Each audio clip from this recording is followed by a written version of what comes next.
can I rail against people who care about spring training stats?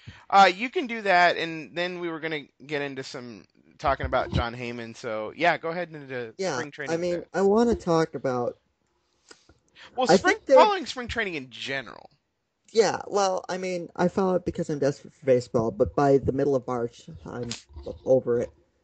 But I do think can be value in spring training stats in the right situations.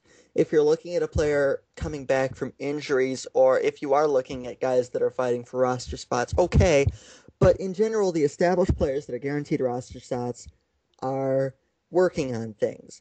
Like you'll see starting pitchers who'll spend the game focusing on one particular pitch, Right, or you'll see hitters are mostly just trying to get their timing down. right. There's really not much to And that. then you also have to Uh, see what kind of batters the yeah, pitcher's facing, or what kind of pitchers. I mean you're looking at people winning spring training games, and I mean you're looking at today the Twins beat the Yankees, and everybody's like, hey, the Twins beat the Yankees, and I don't think the Yankees pitched a single player on their 40-man roster in that game. Right.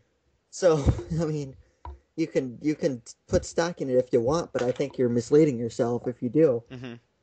Gerald Laird has a 400 batting average this spring. I think he's a 320 hitter overall in his career in spring training, and he's not a good hitter by any stretch of the imagination. So I think if you look at established players that are going to be on the roster, I think if you put stock in those stats, you're making a huge mistake. Hmm. And I think that I think that you can get an indication, maybe. But I mean, last year I remember Rick Porcello had a fantastic spring, and we all thought that they were going to be amazing. And he had a very mediocre season. This is kind of the trouble that you run into when people in baseball. There are certain people in baseball, and I don't want to get into a huge rant about this, but when there are certain people in baseball who all they see is numbers. Yeah. In the NFL, as far as the preseason goes, I mean, you'll never, ever, ever, ever, ever hear a preseason stat. Anybody bring one up. You might hear somebody say, "Oh, well, this guy looked good in preseason. This guy looked fast in preseason." That kind of thing. And in baseball, you might hear that too.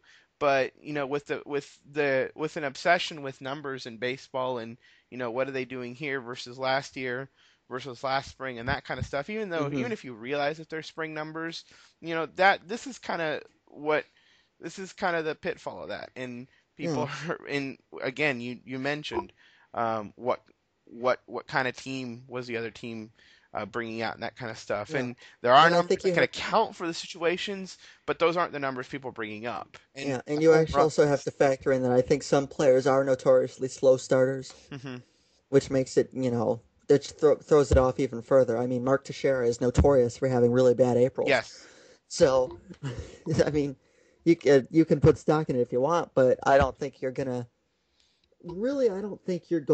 have any idea exactly what you have with your team until you're 40 games into the regular season. yeah, I think that's the benchmark that you should, because then everybody has time to get used to everything, you've gone through the and rotation several you've gone through times. the rotation 8 times actually. I Hmm. mean, everybody's got 7, 8 starts under their belt, and I think then you know what you have. Before that, I think you're just making snap judgments, Right. and I don't want to say I throw all spring training numbers out the window, but if you're putting, I think they should be like taken in stride with a lot of other factors. Hmm. Um, I mean, if you want to put stock in them, and I think that's the problem with baseball is a very numbers oriented game, Exactly. and I mean, I mean the people who um, are heavy into sabermetrics get a lot of criticism for relying totally on numbers. I don't think that's true.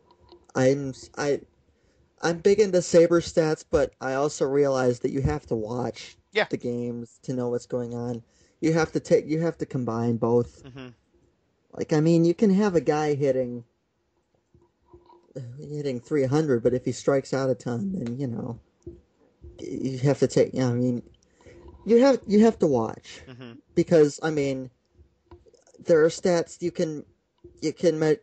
can't measure when a guy's getting hitting balls to the warning track that are just not quite making it out, or if a guy's tattooing line drives right at people, or if a pitcher's giving up a lot of long fly ball outs. I mean, there's something to that, and I think you have to take numbers in stride with actually watching the games too.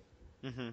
So, I mean, I think a lot of people fall into that trap, Yeah, and especially defensive. I mean, you can't there are stats that try to measure defensive value, but there isn't a perfect stat that will yeah, do that and for you. some of the hilarious. I was just kind of reading some of the hilarious stats that you were bringing up. Was it last night or was it 2 nights ago, or It maybe was 3 nights last ago? night. Oh, was it? It was. Okay. It's been a long day for you. Yeah, it has. Um,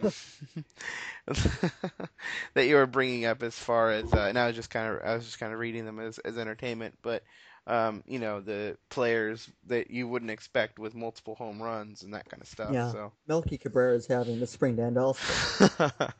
So, yeah, if you want to think that Melky Cabrera is going to win the AL MVP award, go ahead. But I yeah, wouldn't put money on that. yep.